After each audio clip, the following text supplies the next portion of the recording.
안녕하십니까. 조갑제TV 시청자 여러분, 저는 조갑제닷컴의 조세별입니다. 오늘은 2019년 5월 29일 오후 1시 반을 가리키고 있습니다.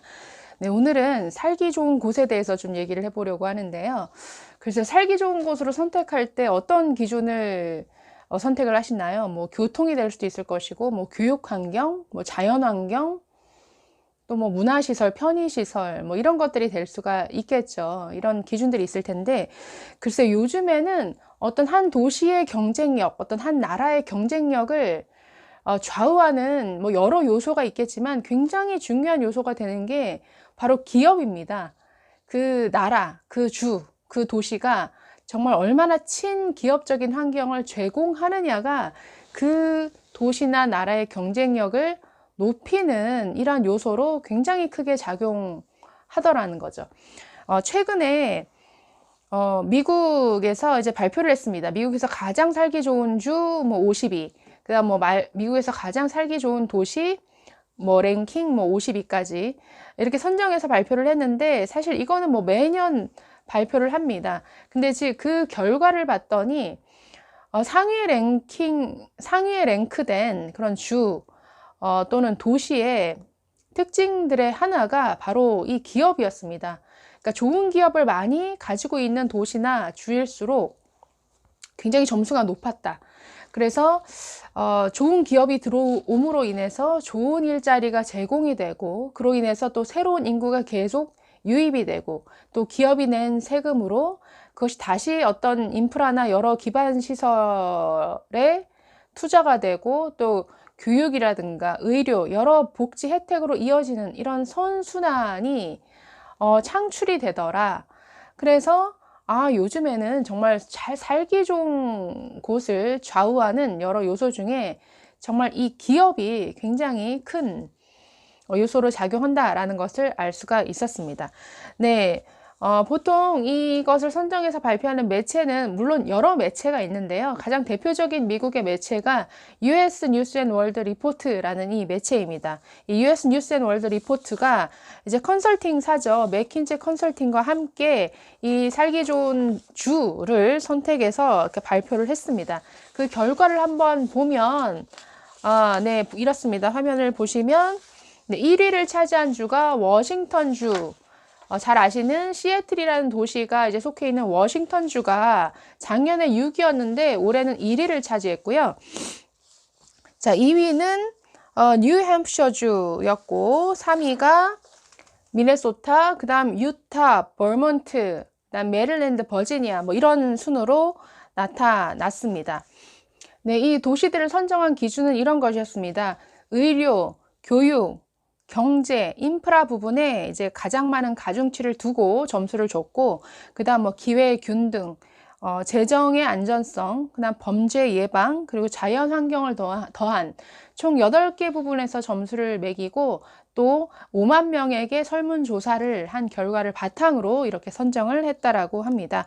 그래서 그 맥킨지 평가 보고서에 따르면 기업의 친환경적인 주가 그 주의 어떤 경제 성장률이라든가 고용률 같은 경제 지표뿐만 아니라 복지, 교육 등 다른 모든 부분들을 함께 끌어올리는 이런 현상들을 볼 수 있었다라고 이렇게 분석을 하고 있습니다. 자, 1위를 차지한 주가 아까 워싱턴 주였죠. 워싱턴 주, 우리가 알고 있는 워싱턴 DC랑은 다릅니다. 동쪽에 있는 그 버지니아 쪽에 있는 워싱턴 DC는 도시고, 이 워싱턴 주는 이 미국의 서쪽, 그 캘리포니아 위가 오리건이고 아마 그 위가 워싱턴 주인데, 이 서북단에 위치한 워싱턴 주가 1위를 차지를 했습니다. 이 워싱턴 주는 경제 성장률이 지난해 5.7%로 50개 중에서 1위를 차지했습니다. 뿐만 아니라 교육, 의료, 인프라 등 모든 면에서 최상위권 점수를 받았고요. 또 가구당 평균 소득은 미국 평균보다 $10,000나 높게 나타나서 $70,000로 나타났습니다. 또 미국의 어떤 보험 미가입률이 이제 평균이 미가입률이 13.8% 정도 나오는데, 이것보다 훨씬 낮은 8.8%로 나타나서 굉장히 여러 면에서 아주 높은 점수를 받았습니다. 근데 워싱턴 주가 작년 6위에서 올해 1위로 꽁충 뛰어오를 수 있었던 것도 이 도시가 가지고 있는 어떤 친기업적인 환경인 것 같습니다. 여기에 굉장히 유명한 기업들이 많이 포진해 있는데요. 여러분 잘 아시는 보잉사, 보잉사가 역시 여기에 거점을 가지고 있으면서 이 단일 기업으로서는 최대 인원 13만 명을 고용을 하고 있습니다. 그래서 이 워싱턴주는 원래부터 여기가 굉장히 물이 많은 지역이어가지고 이제 수력 발전을 기반으로 해서 뭐 농업, 공업 일찌감치 이렇게 발전을 한 도시이긴 한데, 네, 이 워싱턴주는 미국의 어떤 주력 수출 분야라고 할 수 있죠. 항공, 그다음 항공산업, 그다음 방위산업의 거점이 바로 이 워싱턴주입니다. 그래서 아까 말씀드린 보잉사가 있고, 또 여러분 잘 아시는 온라인 상거래 업체 아마존 본사도 이쪽입니다. 그럼 마이크로소프트, 또 스타벅스, 코스트코 본사 등이 이 워싱턴 주에 이렇게 거점을 두고 있습니다. 그래서 뭐 이런 업체들 뿐만 아니라 이런 기업들 뿐만 아니라 최근 어떤 미래 먹거리라고 할 수 있는 뭐 재생에너지 관련 연구와 투자도 굉장히 많이 이루어져서 관련 기업들이 더 많이 몰려드는 지역이 워싱턴 주라고 합니다. 그래서 1위를 했다. 자, 나머지 주들도 역시나 기업들하고 굉장히 관련이 높았는데요. 2위가 아까 뉴햄프셔 주였죠. 이 뉴햄프셔 주도, 이 뉴햄프셔 주는 굉장히 기업 유치를 하기 위한 이 주정부 단위의 프로그램이 굉장히 잘 되어 있습니다. 세금이 낮습니다. 미국 50개 주 중에서 7번째로 주 정부의 세금이 낮은 곳이라고 합니다. 뿐만 아니라 세금 감면 프로그램을 둬서 뭐 고용을 많이 한다거나 이런 투자를 많이 하는 이런 기업들에게 굉장히 세금을 낮춰주고 면제해주는 이러한 세금 감면 프로그램이 잘 되어 있다라고 합니다. 그래서 역시나 이 뉴햄프셔주에도 뭐 항공 관련 기업들, 뭐 금융 관련 기업, 그다음 에너지 기업, 뭐 생명과학 이런 분야의 기업들이 많이 들어와 있습니다. 뭐 제너럴 일렉트릭, 그다음 뭐 오스람, BAE, 뭐 피델리티 인베스트먼트, 존 행콕 뭐 이런 여러 기업들이 이 뉴햄프셔 주에 역시나 거점을 두고 있습니다. 자, 또 미네소타주가 있었죠. 미네소타주가 아마 3위를 차지했는데 이 미네소타주도 역시 좋은 기업들이 아주 많습니다. 포춘지가 선정한 500대 기업 중에 17개가 이 미네소타주에 이렇게 있습니다. 역시 이 미네소타도 주정부 차원에서의 세제 혜택이 굉장히 잘 돼 있고 또 미국 기업 외에도 다국적 기업 그리고 해외 투자자를 대상으로 한 지원금 그리고 세제 혜택이 굉장히 잘 제공되고 있는 이런 곳이라고 합니다. 그래서 여러 뭐 컴퓨터 그다음 전자제품 업체 그다음 농업과 관련된 이런 다국적 기업들이 역시 미네소타주에 많이 포진되어 있다라고 하고요. 자, 그래서 이 결과를 보면 대체로 지금 이 발표를 가지고 뭐 비즈니스 인사이더 같은 이제 경제 매체들이 이 결과를 가지고 분석을 했는데 이 살기 좋은 주 상위 랭킹 15위 이내의 주들의 이제 공통점이 바로 규제가 적고 그다음 세금이 적더라. 그리고 반기업 정서가 적은 곳이 모두 거의 상위의 랭크가 됐더라. 그래서 이들 주들이 뭐 GDP 성장률, 고용률 굉장히 높을 뿐만 아니라 재정 건전성, 그다음 복지, 교육, 의료 수준 뭐 이런 것들이 같이 모두 함께 올라가는 이러한 결과들을 볼 수 있었다라는 분석을 내놓고 있는데요.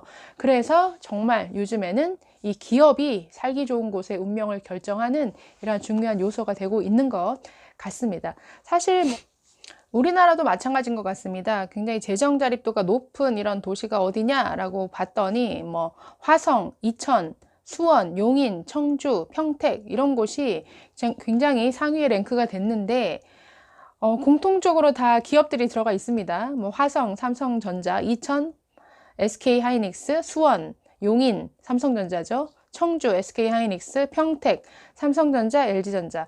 그러니까 이런 좋은 기업들이 들어감으로 인해서 뭐 법인세도 많이 낼 것이고 또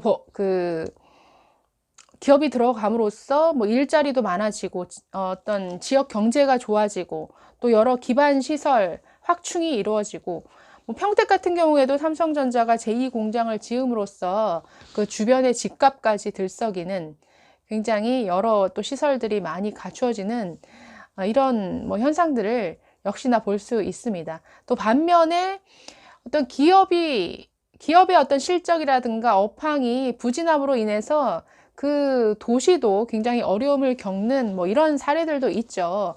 과거의 어떤 전통적인 어떤 기업 도시라고 할 수 있는 뭐 울산, 창원, 뭐 구미, 군산, 거제 이런 곳들이 뭐 조선업이라든가 자동차, 뭐 여러 중공업 이런 그 기업들이 들어가 있었는데 그 기업들이 어려움을 겪는 동안 이 지역도 함께 어려움을 겪는 정말 기업의 흥망성쇠와 운명을 같이 하는 이런 도시의 모습들을 우리나라에서도 볼 수 있습니다. 그렇기 때문에 글쎄요, 우리나라도 어떤 우리나라의 경쟁력 아니면 어떤 한 도시의 경쟁력을 높이는 데 있어서 정말 이 얼마나 기업들이 기업하기 좋은 환경을 만들어 주느냐가 굉장히 중요한 것 같습니다. 그런데 우리나라 좋은 방향으로 가고 있나요?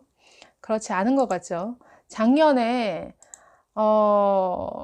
글쎄요, 기업의 국내 투자 마이너스죠. 올해 1분기 기업 국내 투자가 전기 대비해서 아마 마이너스 10.8%였습니다.